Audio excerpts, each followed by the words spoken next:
Welcome to the Bigfoot Society. In this episode, I talk to Rocky, who shares the Bigfoot activity he's experienced in remote areas of the Ouachita National Forest of Oklahoma and Arkansas.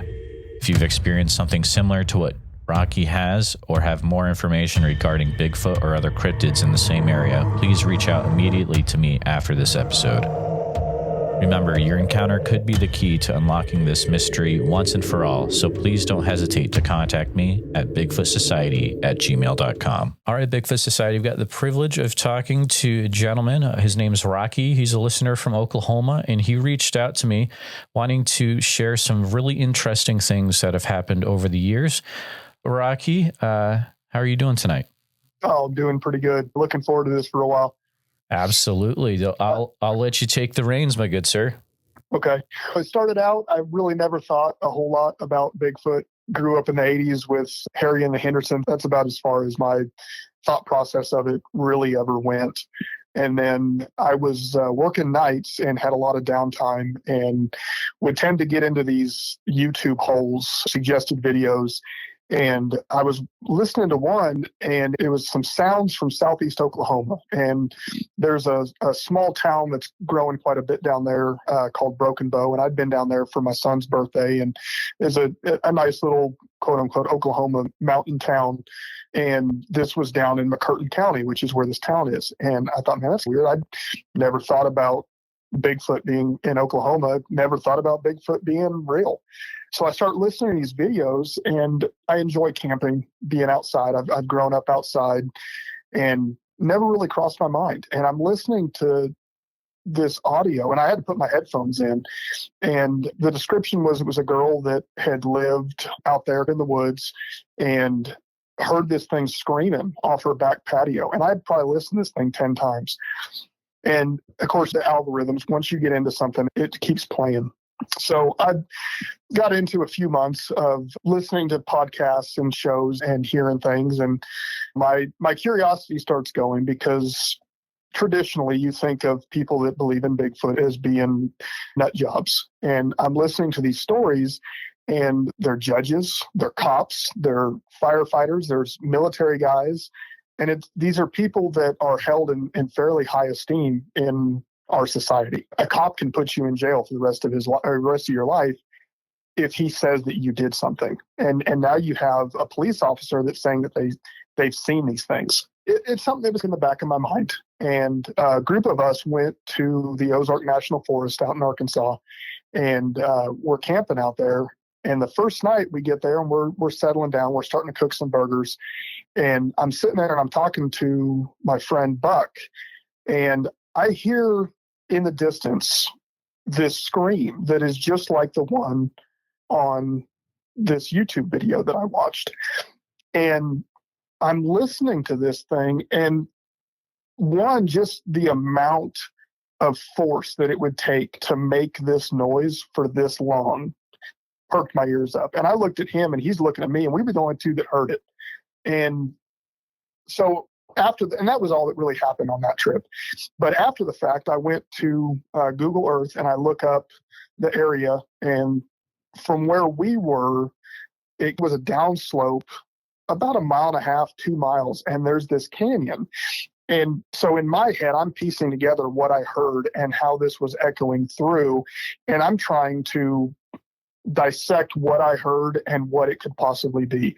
And the only way that I can describe it would be if somebody had a massive sound system, and it would have had to have been an audio recording. And I just don't see where we were, as remote as we were, that is plausible. So that gets me even more into it, because now I've heard something like in person, not just something that could be made up online. It's something that I've heard. And so October of 2018, one of the guys who was on the trip with me hits me up, and he's, "Hey man, do you want to go on an off-road trip for the weekend? There's a trail that is called the K Trail in southeast Oklahoma, and a good portion of it has been shut off and made private land." So our point of the trip was to go from a place called Three Sticks Monument, where it turns public, and hit that trail into Arkansas, and then come around the backside of Broken Bow Lake, and I found a camp spot that was fairly remote. And so we're getting ready for this trip, and this storm moves in. And for people that are familiar with Oklahoma, 2018, Ada, little town southeast of Oklahoma City, flooded real bad. And we're watching this on the news, and Matt and I were talking, and we're like, do we want to go on this trip? It's going to be pouring down rain. But we were already packed. We were already ready to go. I've got my son with me at the time. He was, I think, 5 or 6 years old. He was super stoked to go. So I was like, Matt, let's just go. We'll get out there. We'll camp. If it's just a muddy mess, we'll go down and hit Broken Bow. There's a bunch of little restaurants and stuff, and then come home. So we pack up and we head out. And as we're getting closer, it's getting foggier and it's raining pretty hard. And in retrospect, I think they had gotten, in Ada, where it had flooded, had gotten 10 inches of rain reported that weekend. So it was raining pretty good. So where we were hitting the trail, it's right by a road called Talmina Drive. Now, Talmina Drive is very scenic, and it goes on the ridge of an Oklahoma mountain, and goes from Talina, I think is Oklahoma, into Mena, Arkansas.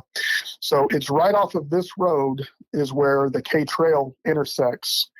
So we pull off, and we're both in 4Runners, and the trail is a little bit wider than our trucks.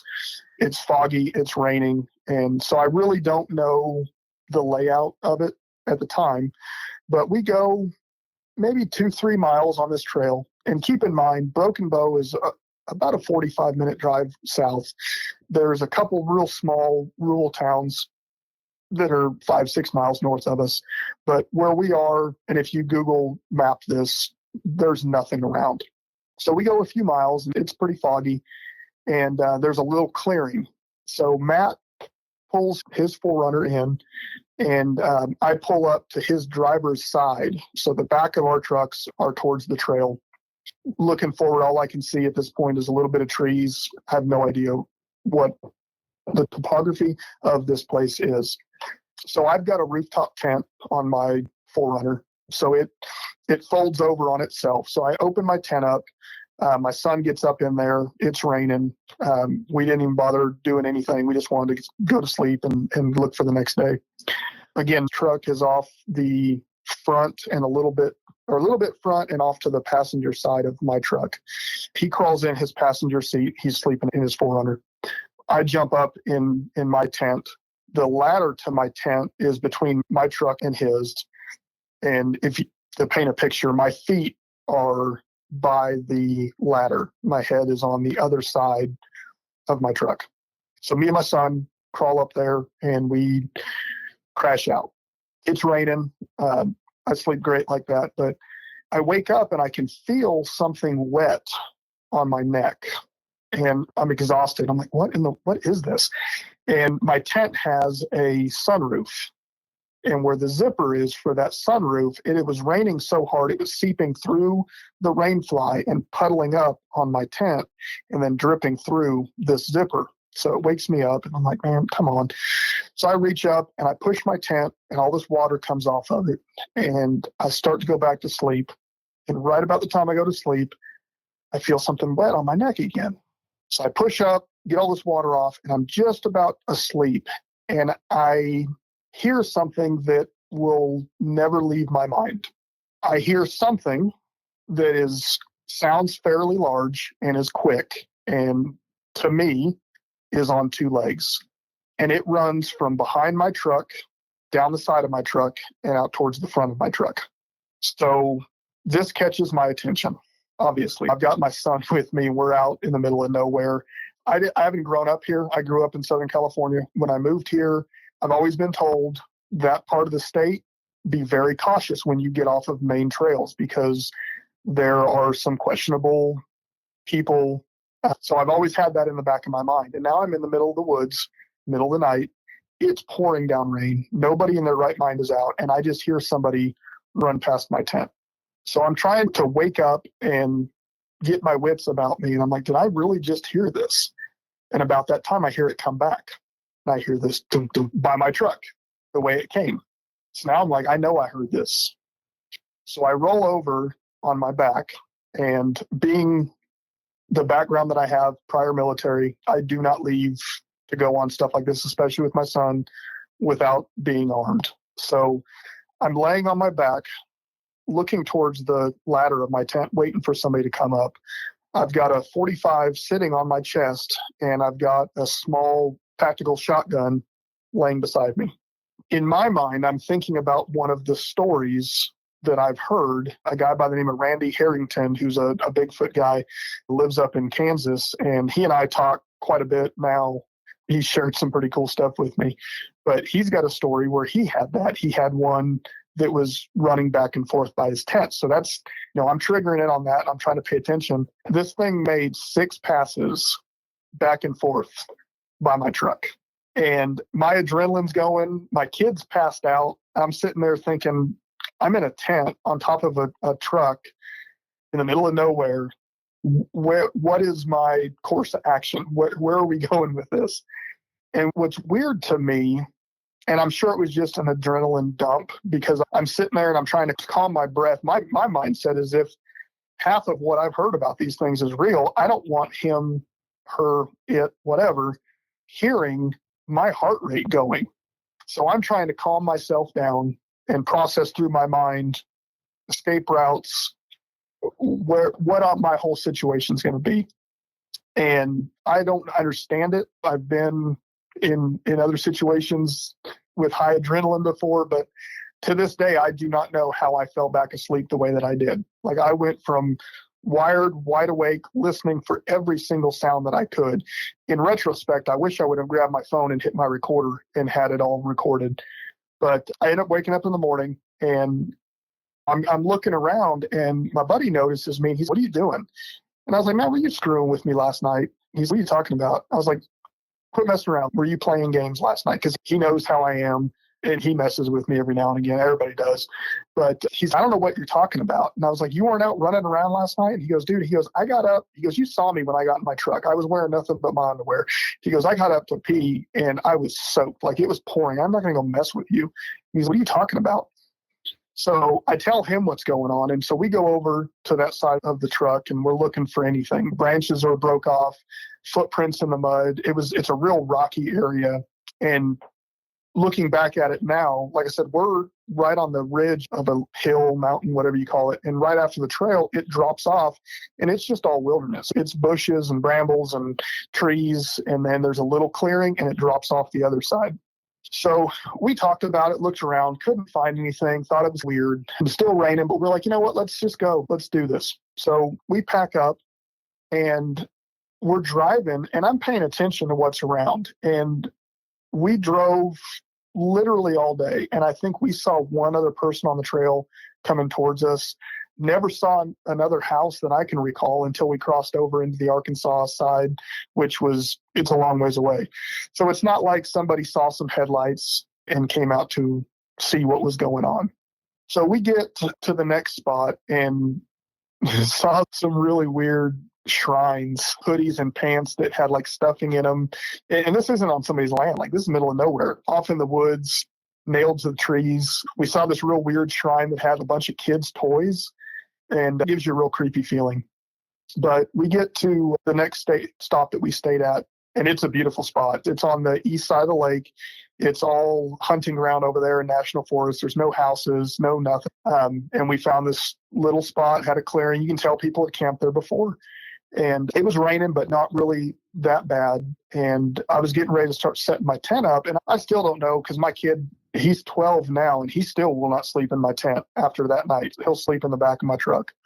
But he's like, "I don't want to sleep in the tent tonight. Can we just sleep in the 4Runner?" And I was like, "Man, yeah, if that's what you want to do, we don't have to open the tent up."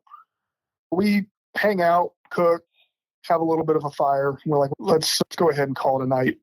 My son gets in the back seat of my 4Runner, and I'm in the front seat, and I've got 5% window tint on my 4Runner. At night, you're not going to see outside. And I still do not know what this is. I woke up. It was probably an hour or two before the sun came up. And the best way that I can describe it, coming from a dead sleep, is it felt and sounded like an explosion, like dynamite outside of my truck. And it physically shook my truck. So now my mind is going back to what happened the night before. After we did our big loop, I would say we were probably 20, 30 miles as the crow flies from where we stayed the first night. And I'm sitting in this truck that just was moving and I can't see outside. I don't want to open my door because I don't know who's outside. I don't know what's outside. I open my door, every light in my truck inside and outside is going to come on. I don't want that like technical disadvantage if something is going on, whether it's a Bigfoot or some crazy guy in the woods. So again, I'm laying there and I'm trying to stay awake. I can't see anything, just pitch black through my windows. Eventually I dozed off and went to sleep.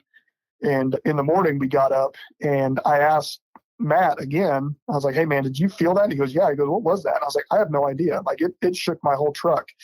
But when I got out, I have an awning that mounts on the roof rack side of my truck. And it's got 2 aluminum bars that come out, and then it's got 2 that come down. And I had it to where if it's raining, the water's going to run off of it. When I get up and I try and get out of my truck, I can't open my door right because it's hitting something. Roll my window down and I see it's my awning, and I figured it just the wind caught it or something. But when I got out, these aluminum bars were twisted up. The 2 sidebars were twisted up like pretzels. And then it was just laying there beside my truck. Never saw anything, heard a lot, but definitely left an impression. And it feeds more into I don't even know if it's mysticism, but my curiosity of what it all is. And so that was October. The following October, I was at a large off-road community greet thing. It's a weekend deal that we go to every year. And I had a friend of mine came down from Missouri, and we were at the very far end. And this is Northwest Arkansas now, but the very far end of this camp. And we're backed up to this river. And there was a fire pit that was about 30 feet, 40 feet away from the back of our trucks.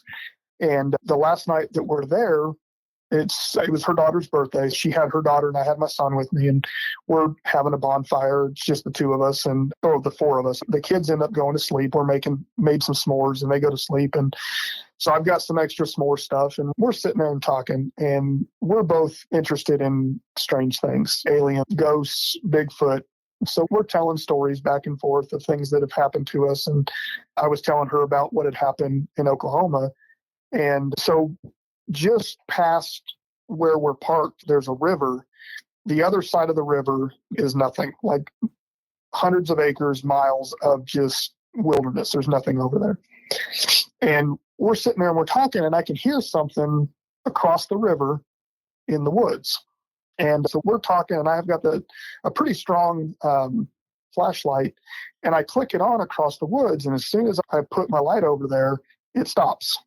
So I click it off and we're talking, and it starts up again. So I click it on and it stops. And she's picking up on what I'm doing. And she's, what are you doing? I was like, you not hear that? And she goes, I do. And I was like, I figure it's a deer or something. I'm just looking for some eye shine. I don't know what it is. So we're sitting there, and I've got my back to my truck. And when I'm looking at the fire, she's on the other side of the fire. And then there's maybe 15, 20 feet away, the little sandy beach that we're on turns into woods. And we're sitting there, and I hear something fall by us. And I'm thinking maybe it's an acorn or something. And so we're talking, and I start hearing stuff across the river again. And I flick my light on. And as soon as I flick my light on, I hear something come out of those woods on our side of the river. I hear it hit some leaves and branches, and it falls right next to me. And I click my light off, and I look down, and I'm looking around, and there's no acorns. There's some small rocks. Like, this is getting interesting. We're sitting there talking to some more, and I hear something across the river, and I flip my light on. And when I flip my light on, again, something gets thrown from the other tree line. So I flip my light on to that other tree line, and then across the river, I start hearing noise.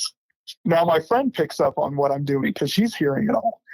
And she goes, is this really happening right now? And I said, I've been paying attention to what's across the river.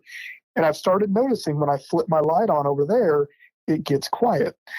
But I get something thrown at me from over here. And she goes, I've been hearing that. And then when I flip my light on and look in this tree line, across the river starts making noise. And it wasn't in like a threatening way. It was more of, it had this very playful banter to it. And I was enjoying it. We were like, you know what? I need to go to the bathroom. The closest bathrooms we had to walk. It was like a 5-mile walk to where these bathrooms are. So we get up, and we go there, and we come back and we start talking, and the same stuff starts going on. The people camping next to us, he was a Air Force pilot in training, and his wife was a veterinarian. And they were up at the main part of the camp across the place. They've been drinking, and they come over and sit down next to us, and they're talking. And the whole time, the back and forth across the river and behind us is going on. And she got hit, the veterinarian girl got hit by a little rock. And she looked at me and she was like, "What was that?" And I was like, "Oh, we've been playing back and forth." I said, "There's something across the river and there's something in the tree line. And when I turn my light on across the river, something in the tree line gets our attention and will throw things at us." And this girl gives me this look, pale as a ghost. She's, "Nope, I'm out. I'm not doing this. I'm leaving." Off she goes. So anyway, I know I'm rambling a little bit, but this was one of the cooler things that I can't explain anything other than linking it back to other stories. We've got to get up and leave in the morning. We're going to make some breakfast. And so the fire's dying down. And I had a couple of extra Hershey's bars. There was some graham crackers, some marshmallows. And me just being me, we get up, and I left all the food there. And I was like, "All right, man, like, we've had fun with y'all, but I'm going to leave you some snacks. Enjoy. We're going to bed." So we go up, crash out. The next morning we get up, and I'm making pancakes and bacon and all this. We get done, and I go to start cleaning dishes and pots and pans. And I've got this big 6-gallon jug of water that I use. And there was a tree that had been cut down that was laid down right behind my truck. And then there's another tree that's directly behind my truck, and it's still there. So I'm using the one that had been cut down to prop my water jug on, and I'm washing stuff. And I completely forgot about the food that I had left out. And I glance over, and the tree behind my truck. Now, keep in mind, this is 35, 40 feet away from where our fire was. And at the time, the wind was blowing from where my truck was to where the fire was. I look over, and there is a full Hershey wrapper placed right at the base of the tree, looking right at my truck. And I look at that, and I looked over at my friend, and I was like, "Hey," I was like, "Come here." And she's like, "What?" I was like, "Just come here for a second." I said, Did you do that?" And she was like, "No." She goes, "Where'd that come from?" I said, "I left them on the chairs over there." And she's like, "Well, that's strange." And so I'm thinking it's one of just the wrappers. And I'm like, what are the chances of this wrapper blowing out of the bag that it was in against the wind, and even all of that laying perfectly on the ground pointed at my truck? So we go over there, and I pick it up, and it's one of the full bars, and there's about 3/4 of it is gone. And so I look at the wrapper, and I'm thinking, if it's a raccoon or something, the way they're going to tear into it. And it wasn't. It was torn into it like somebody with a finger and a thumb grabbed it and ripped it. And there was one bite that was out of it, very large comparative-wise to a Hershey bar. If I would have bitten into it like that, the teeth and the way that it was bit into would not have looked like that. So we start looking around, and I've got some pictures. I think I still have them on my phone. It's sandy going down to where the lake was, or the river was. And we start looking around, and we notice what looks like a footprint. I think there was 4, maybe 5 toe impressions, and there was like the front of your foot. I don't even know if that's the heel or the ball. I guess that's the ball pressed in, and then you can see a little bit of the heel. And so my friend that was with me she's about 6 foot, 6'1". And so she pulls her shoe off and puts her foot next to it. And it's quite a bit bigger than hers. And so I'm 6'3", about 245, 250. And so I get down in the sand, and I get my thumb, and I try and push my thumb down in the sand.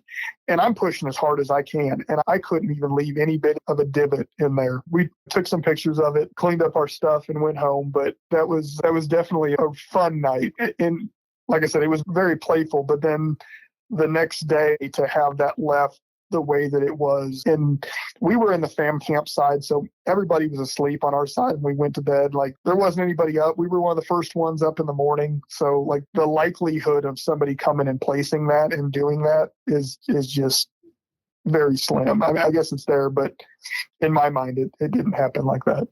You said that you could see where something had taken a bite of the bar, right? Yeah. Could you tell what shape of teeth were used when there was a bite taken of that bar at all? So if you could picture a Hershey's bar, and if you took a bite diagonally on one of the corners, and like I said, it was about, I don't know, a quarter of the bar was gone. The rest of it was there. And it looked like they were definitely rounded teeth. Like it wasn't a squared off straight edge. It didn't look like a cat. Oh, you ever see a cat when it chews on something, how it's real jagged? It was very smooth, very rounded. And there was about maybe two and a half curves in there where something had bitten into this bar. And looking at it, and her and I were going into detective mode on this because we thought it was pretty cool, but it was way bigger than my teeth marks would have made in it anyway. It makes for just a strange story, definitely having that candy bar messed with and then the thing on the other side of the river. But what I also think is very strange is in another one of your accounts, the aluminum bars that were twisted up like pretzels. Do you think there's any chance that the type of bars that you had there, any chance that a human could have done that, or were they pretty steady bars that you had there? No, they're very lightweight aluminum bars. I mean, I could twist them up pretty easy. The more of the reason that I think that it wasn't a person is just the amount of, not the amount of, but the area that we were in was so remote. And like I said, we went all the way into Arkansas, all the way back. It's all dirt roads and trails. There's no houses out there. There's no houses that I'm aware of from Broken Bow Lake until you hit the Arkansas state line. And the only thing that I saw there was a church camp right on the state line, but there's nothing there. It's all public land and hunting land and national forest. Just the amount of people that we saw that day. And then even when we left, we didn't see anybody until we got like back on a main highway. So the weather that we had, the rain that we had, and the fact that we literally did not see anybody around, and honestly, if it was a vehicle that pulled up from where we were parked, where the trail came in, they would have lit my truck up when they were coming in. My windows are dark, but I'll see tail lights or something. So they would have had to have been on foot. And I really don't. It's possible, but I don't think that it's plausible that anybody else was out there. And I even thought about the wind and the rain being on it, but that might crease them in half and make them fall. But these were like twisted around, twisted up. It'd be extremely weird. It'd be unsettling for sure. And you were sitting there and ready for anything. Have you ever thought about what if something had actually poked its head up, or you actually got a visual of something? Have you ever thought about how that would have played out? I don't. I have, but I don't know how it would have played out. So my standard load when I go now, I've got 2 handguns that I keep on me. One of them has got 24 shots in it. The other one has got 14 plus 1 in the chamber. The shotgun, I typically keep two loads of buckshot and then 3 loads of a slug. And then I've also got a small 300 blackout AR pistol that I take with me with 30 rounds. And then I bring quite a bit extra with me. I honestly don't know how that would have worked. The military side of me, the training side of me, if I would have seen something that wasn't human poke its head in my tent, I'm probably going to, in my mind, of the size of these things, because I've heard multiple people say, I don't think I had enough firepower for it. I'm probably going for eyes, possibly a throat if I can see it, but I really don't know. And I've got that feeling to where I don't want to be aggressive with something that I don't think that I can win against. That said, having my son with me, if something's going to be aggressive, it might kill me, but I'm going to do everything I can to hurt it and make it second guess what it's doing. Like I said, I had that 40 on my chest with one hand on it, and then I had the other one with the shotgun beside me. And I don't know how that plays out. And it messes with my head when I think about taking my son out, because if I go out somewhere and something happens to me, it happens to me. But the fact that he was there with me took it to such a different level that I don't know how that would have played out. It's definitely very interesting to put myself in that situation too, being a father as well. And yeah, it really puts a whole different spin on it. The area that you were traveling through in Southeast Oklahoma, have you heard of other people experiencing Bigfoot in that same area that you were? It is a very hot spot. And I've listened to a few of your podcasts, and then I linked up with you on TikTok. There is, when you get down into the Broken Bow Hochtown area, it's a lot of the touristy things. Everything is Bigfoot down there. They've got the big Bigfoot meet that I found out this year. I guess they're canceling that or trying to find someplace else to have it. But they've got the big Hanobia. I live here. I still don't know how to pronounce some of these towns around here, but they do the big Bigfoot festival down there. There's that famous one that you were talking about a couple days ago, the Siege on Hanobia, that is all right in that area. I actually had a friend of mine that moved. He sold his house. He lived in a town called Antlers that's in the same area, and he was having some that were all over his yard, and he had security footage of it. I can send you the link. I think he still has his videos up on YouTube where you can see shadows coming and going. They were messing with his horses, messing with his kids, and he packed up. I think he's in South Texas now. They ran him out of his house. So there's definitely a lot of activity down there, a lot of just wild, untouched land. And that's, everybody says, I don't think that those things exist. We would have seen them. I'm like, man, get in an airplane, fly over, see how many miles and miles of just nothing. I get like the whole hokey image of Bigfoot, but if you think about it in a different way, is it possible in these thousands of square miles that something exists that we don't know about? That's something that is highly intelligent, that is very good at hide and seek, if you want to call it that. Is it plausible that there's something there in thousands of miles that we can say we've discovered them, we've flown over them, but I guarantee you there's plenty of places just in the state that's never had a human foot touch. That is wild to think about. I haven't gotten the chance to go down to Oklahoma yet, but from what I've researched and seen, the Ouachita National Forest alone is just such a massive area. I'm sure you've thought of this a few times as you've done different forms of looking into Bigfoot. The creatures that are reported around that area of Southeast Oklahoma, do you think we're dealing with an undiscovered great ape, or what do you think we might be looking at with this particular creature in the area? I don't know. I've heard a lot of really compelling arguments of them being some sort of a supernatural thing. You get out in the snow and you're following footprints and then they just disappear. I've heard a lot of links to these orbs of light and then these things show up. I don't know. I guess I look at it more of an actual creature, an animal, more along those lines than I do maybe a spiritual thing. Speaking of all of that, it's on topic, but Oklahoma's got a lot of Native American, and it's funny that literally every single tribe has got some sort of lore of a Bigfoot or a hairy man or whatever. It's just, I don't know. I see it more of being just a creature that is really smart. It's good at what it does. It's good at hiding itself. It's good at covering its tracks. Everybody says if they were real, we'd have one in the zoo. Cool. I've never seen a bear when I'm out places. I know there's places I can go and probably see one, but in my day-to-day, I never have. There's a lot of animals that you're just never going to see. They're good at camouflage. They're good at hiding. So if you get something that's highly intelligent, I don't see where it's outside the realm of possibilities, that it's just good at what it does. It's good at hiding. Yeah, I don't know. Just Southeast Oklahoma feels it's one of those places that you've got people like the guys from Area X and NAWAC.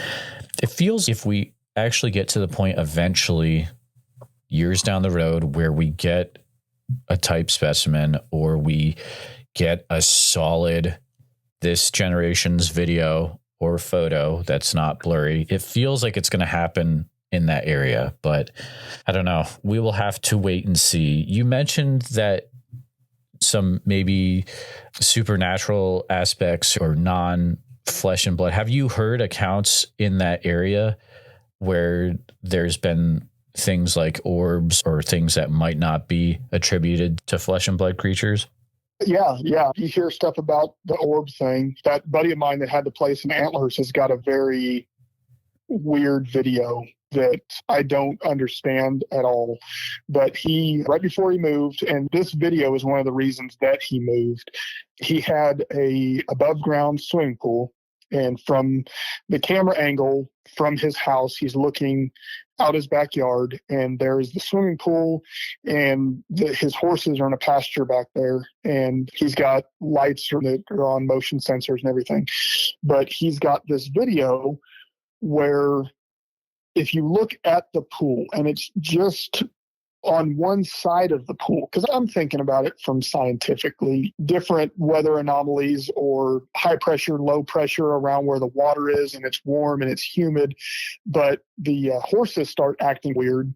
Lights come on. He's filming it, and there's like this fog that creeps around from the back of the pool, and it gets a few feet in the camera shot, and it's sitting there, and all of a sudden it's like somebody turns on a vacuum cleaner. Like this sucks back around the back of the pool real fast, and then it's gone. And then I think that same night, shortly after, he had caught some shadows, but the horses start freaking out and all that. And I don't know what would cause that. I don't know if it's one and the same, but it was very odd. And after he had a few videos of stuff like that, I'm out.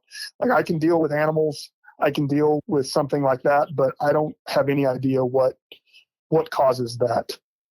I don't know. It's one of those things. And I was going to say too, when you were talking about cameras and pictures and everything, that's something that I think about a lot, because everybody's got a camera. Everybody's got their phone. Everybody's got their camera. Why don't you take a picture? I'm telling you right now, that night when I was laying in my tent, my phone was right next to me. The absolute last thing that I thought about until the next morning is that phone. I should have. I wish I would have. I wish I would have kicked it on and had audio. I had any kind of proof or could get a second opinion about, hey man, what does it sound like to you? But like in that situation, when that's going on, that was literally the last thing on my mind was, hey, I should grab my phone and try and get something. Oh yeah. You're in a situation like that. And especially one where there's your son with you, you're more focused on protecting, being ready to do whatever needs to be done. And unfortunately, getting audio is definitely pretty low priority unless you're gung-ho researcher that's off by yourself or with your buddies or something. But I totally get how that happened in that situation. It would have been the same for me. So yeah, I think there's a big difference between going out and looking for it. Randy, I've talked to him where he'll go out and he's got parabolic mics that are taped up around his truck, and he'll set up a tent to make it look like somebody's in there, and he stays up all night like looking for it with audio and video and everything else. And then it's a totally different ball game when you're not expecting it. You're not thinking about it. That was the night that we went out. That was the last thing on my mind. In all honesty, I bring the guns with me more for mountain lions, people that I don't trust, any kind of self-protection that we're going to have. The last thing that I thought was I was going to have something running by my tent at 3:00 in the morning in the middle of a torrential downpour, 5, 10, 15 miles away from anything. That's the last thing that was on my mind that night. It's fascinating and just very interesting stories. The ones that make you really think, and people that hear it, I'm sure have also experienced things similar to it. I'm sure there'll be a few people that will reach out after this episode. But Rocky, it has been a fun time chatting with you tonight. If you are lucky enough to go out again, and if you experience any other out of the ordinary things, please feel free to reach out. Definitely. Oh, absolutely. I've got a friend right now that I was talking to the other day that's going through some stuff and had mentioned wanting to go camping. And I had told her that I was going to be talking to you about this. And she's like, this weekend, we're going to have to talk about it because I want to know and I want to go. And I'm like, I'm telling you, I'll take you. I'm not scared, but I've got a pretty good track record of weird things happening that I can't explain when I go camping. I'd love to. I'd love to get back out, go back down in the same area. Really all over or southeast Oklahoma it's very remote. Even the towns that are there, that's one of those that you might have a stop sign in the middle of it. So you've got a lot of wilderness, a lot of area. There's a lot of stories, there's a lot of folklore. And if half of it's true, hopefully it'll come and find me while I'm there. Good luck going out in the future. Stay safe. And I hope to hear from you soon in the future. Oh, absolutely. I appreciate it. Just want to take a few minutes to say thank you to you, all my listeners, for listening to the podcast. Please take a minute to help out the show by subscribing on YouTube, making sure you hit the bell so you don't miss any notifications, and share the episode on YouTube with a friend. Also, if you're listening to us on a podcast, thank you so much. Make sure that you're subscribed, share the show with a friend. Really, it's all about sharing the show wherever you can. If you've had a Bigfoot encounter related to the following or know someone who has, please reach out to me at bigfootsociety@gmail.com or pass on my email. Here's a list. Bush pilots in Alaska that have seen something from their plane. Retired law enforcement officers whose department had a large file for Bigfoot encounters. Individuals that have had Bigfoot encounters on their family property through multiple years and generations. Individuals who've had a face-to-face encounter in the state of Tennessee, North Carolina, Kentucky, West Virginia, Alabama, or Mississippi. Individuals who've had a face-to-face encounter in the state of Oklahoma or Arkansas in the Ouachita National Forest. Individuals who've had a face-to-face encounter on Prince of Wales Island or surrounding area in southeast Alaska. Any encounter in Franklin County, Texas. Hunters that have never shared what they saw in the woods due to fear of ridicule. Individuals that have had a Bigfoot tried to enter your house in the Honobbe, Oklahoma area. Any encounters that happened within a 20-mile radius of Northfield, Massachusetts and 25-mile radius of Great Barrington, Massachusetts. Encounters in the Enchanted Circle. Encounters in the Yosemite National Park area or any national park for that matter. Individuals that have lived a long life, don't care what people think about them now, and want to share what happened to them 50 to 60 years ago. I'm your guy to share your story. Individuals that live in remote wooded property and feel like they're under attack by Bigfoot after clearing their land. And lastly, any Bigfoot encounters where the individual saw what seemed to be an orangutan. Please reach out to me at bigfootsociety@gmail.com if any of those fit what you've experienced. And for those where it doesn't fit, please feel free to reach out anyways. A special thank you to all the Bigfoot Society Patreon and YouTube channel members. It's your support that helps keep the show going, and I extremely appreciate it. I'll see you back next time, listeners. New shows on Mondays and Fridays. I'll see you then.